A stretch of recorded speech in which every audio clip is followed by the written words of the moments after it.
Hey guys, আজকে আমরা এসেছি Fulchhari Gaibandha. Let's explore this magical nature spot together.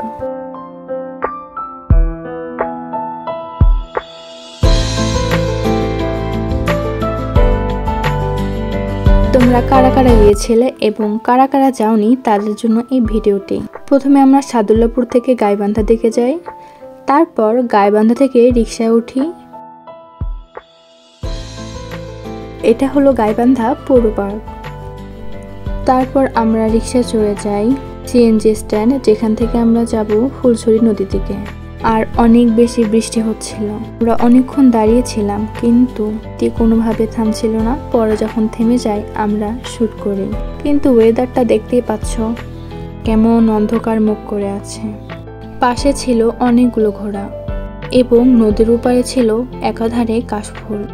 এত বৃষ্টি হওয়াতে কাশফুলগুলো নুয়ে গিয়েছে, গিয়ে আর কোনো কাজ নাই। আমরা ওই আশেপাশেই ঘুরেছি। ওয়েদারটা ছিল দেখার মতো, কি সুন্দর তাই না? হয়তো রোদ থাকলে আরো বেশি সুন্দর হতো। এমন অবস্থা ছিল, বৃষ্টি থামছে আবার শুরু হচ্ছে, আর এমন ভাবে শুরু হচ্ছে গা ভিজে যাওয়ার মতো অবস্থা। আমি ফুলছড়িতে কখনোই আসিনি, এটি আমার ফার্স্ট টাইম।